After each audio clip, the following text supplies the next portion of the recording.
There's an iconic American outdoor knife that's commonly referred to here as the bird and trout knife. The design has evolved continuously over the last 100 years, and new designs are even being developed today.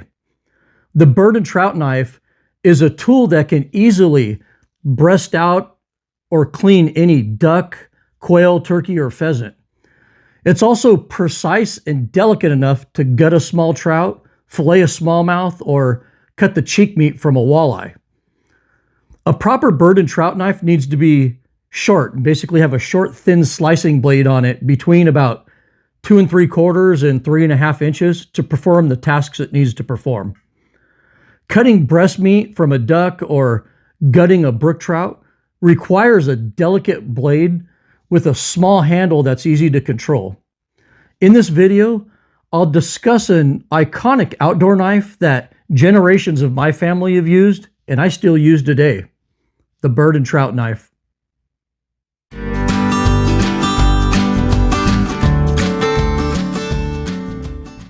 Before a knife existed that was officially called a bird and trout knife, people used basically any small knife that they had, which was usually a crude paring knife from the kitchen.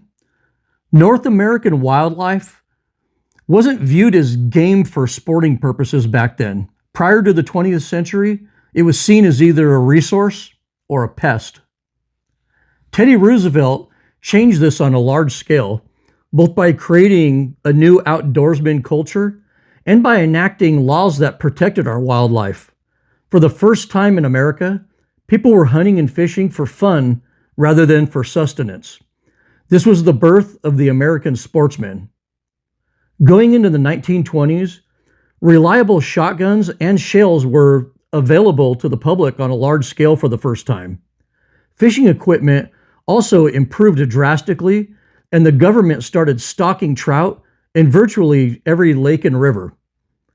But the most important development was the proliferation of the automobile and the new roads that gave people access to wild places. With people hunting and fishing for fun on a large scale, knife makers saw an opportunity to make money selling them a proper knife.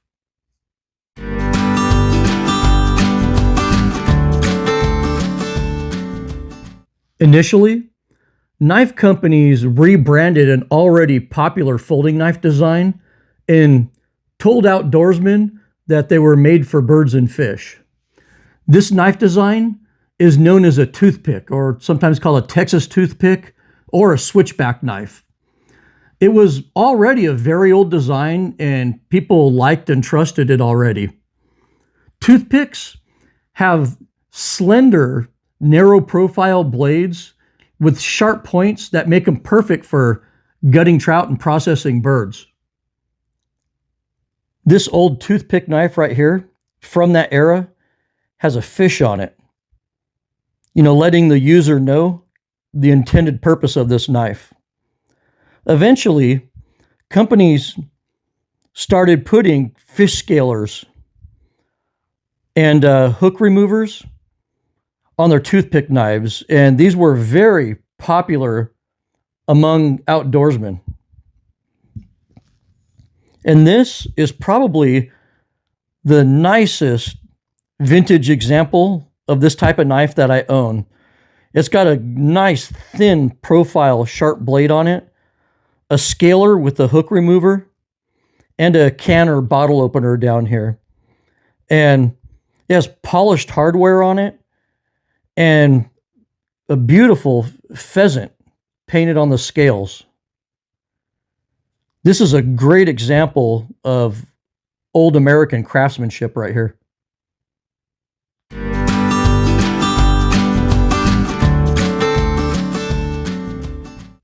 European bird knives evolved a little bit differently than American knives and often included a gut hook. And basically how this is used is an incision is made with the knife part in the bird's vent, and then the gut hook is slid up under the breast, twisted, and pulled out with the organs attached.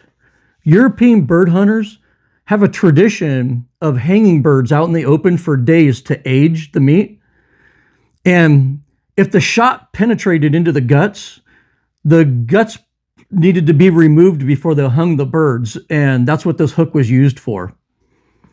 American knife manufacturers really tried to integrate the gut hook into many of their knives, like this vintage Western knife right here. And they marketed them heavily to American bird hunters, but two things were quickly realized.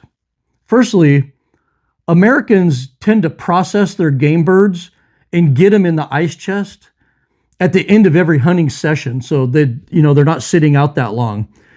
We just don't hang our birds up for days like they did in Europe. This means that using a gut hook in the field was really an unnecessary step.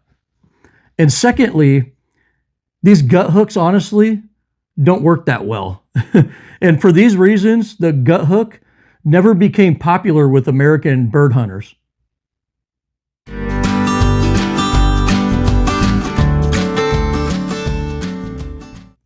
During World War II, fishing and hunting took a backseat to fighting Germany and Japan. But when that war was over, the American economy boomed and returning soldiers found themselves ready to enjoy the great outdoors here in America, and they were willing to spend money on outdoor gear. At the time, the most premium knife an American outdoorsman could own was a Randall knife. And in the mid-1940s, Randall released a knife called the TROUT and bird knife. Randall's TROUT and bird knife was basically just a scaled down Bowie knife with a 3/16 inch thick blade. It was popular among the financial elite who can get their hands on one, but was out of reach for your common outdoorsman. So upland hunters gravitated to another design that was actually better than the Randall trout and bird design, and it was readily available. The design is known as the little fin, like a miniature Finnish knife, I guess. That's what that means. And they feature a very narrow, slim blade that was between 2.5 and 3.5 inches, and they had small handles capable of performing very delicate tasks. When you would shop for these knives back in the day, K-Bar had the little fin, Case had the mini fin, and Western had the model 628. In addition to that, Camillus, Queen, and everybody else made a similar knife to these. Collectively, these became commonly known as bird and trout knives, and these little fin knives ruled the outdoor market for decades. This is an old Western bird and trout knife right here that is stereotypical of a knife that wing shooters and trout anglers would have carried between the 1940s and 1980s. Personally, though, I think the Case mini fin is the best of the classic bird and trout knives. The stacked leather handles, spacers, and mirror polish just go great with a fine old shotgun, in my opinion. This is a knife with a soul. And the great part is they still make this exact knife today in the USA, and they only cost $69. So what's not to like about that? But this design was prominent up through the 1980s, but started to fade in popularity among American hunters who went back to simple folding knives like the Buck 112 and the Case Trapper.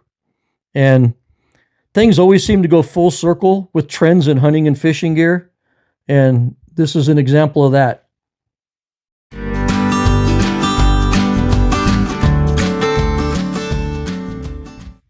So while Americans were using little fin style bird and trout knives, the Canadians went a totally different route. In the 1950s, Rudolf Grohmann invented a knife in connection with the Prime Minister of Canada's secretary, which eventually became known as the famous Canadian belt knife. The Canadian belt knife was kind of downsized in the early 1960s, and the Grumman number 2 trout and bird knife was born, and it instantly became a staple among Canadian waterfowl hunters, and it's still widely used today. Its design seems at least partially influenced by the Nessmuk knife, but it's slimmer and slicier, making it a much better knife for smaller game. I think the blade is maybe a little bit too large for birds like quail and chukar, but Canucks really don't have to worry about the little birds, do they? The blade is great for geese, ducks, and turkeys, in my opinion, and it can make quick work of some really large fish as well. The GROHMANN number 2 knife is a perfect knife, I feel, for larger birds and trout.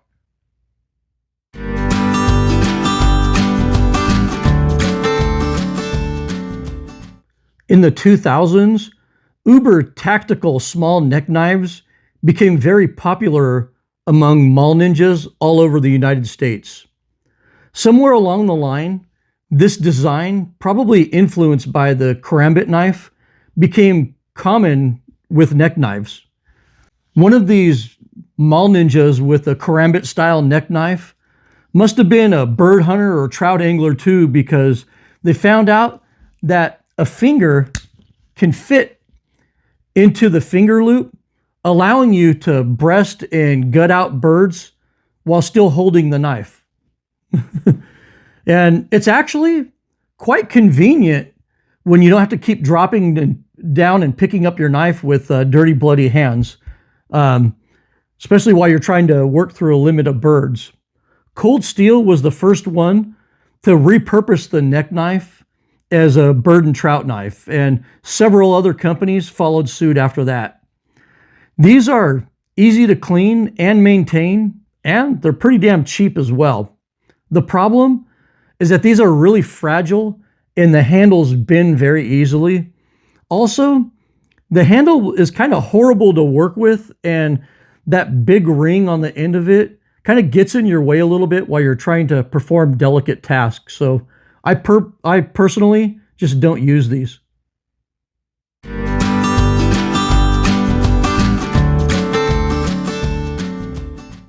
With the rise of internet commerce and the popularity of TV shows like Forged in Fire, custom and bespoke knife manufacturers popped up everywhere, and custom knives could be had for the same price as very premium factory knives. And this caused everybody to kind of up their game in the knife industry. Over the last decade, lots of custom bird and trout knives have come out. And honestly, some designs were probably created by people who've never breasted a duck or spatchcocked a quail or gutted a brook trout. You know, their blades are often just too damn thick and wide to carve up around a small breastbone or to fillet a small fish. Many of the successful new designs, though, like this, look exactly the same. I mean, they're just copying each other, basically. Actually, modern bird and trout knives look exactly like the kitchen paring knives that bird hunters and trout anglers used in the 1800s.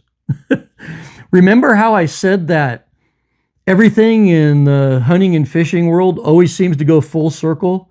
Well, bird and trout knives went full circle, and probably all the way full circle back to 1850. These both are cheap, modern paring knives made with quality European steel.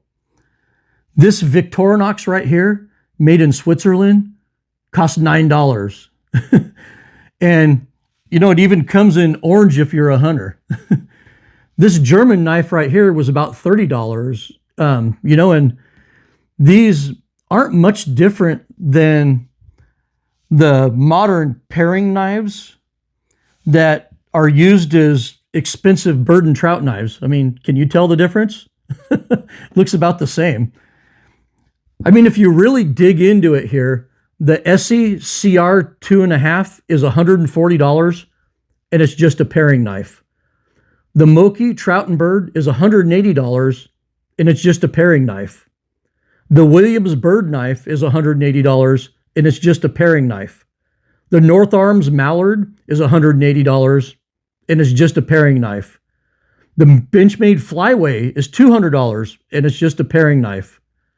The Fallkniven Bird and Trout is $230, and it's just a paring knife.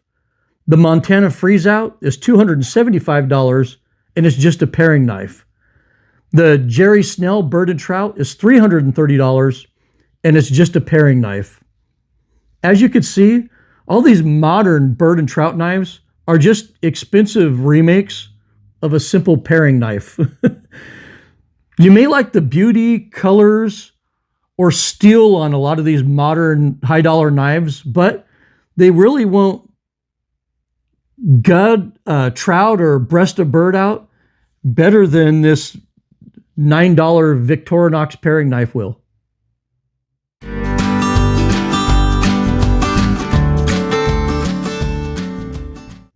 There are many other options out there available for a bird and trout knife. Hell, I did the job for a couple of years with an Opinel knife, and it did good. It used to be easy to look at a knife like the Little Fin or the GROHMANN number 2 and say, that's a bird and trout knife. But things aren't so clear now. The bottom line is use whatever works and is convenient for you to carry. A sharp $9 knife is going to do 100 times better than a dull $300 knife, and that's a fact. So that's the rundown on the history and modern relevance of the bird and trout knife. I hope you found this video entertaining and informative. Thank you for watching, and as always, good hunting.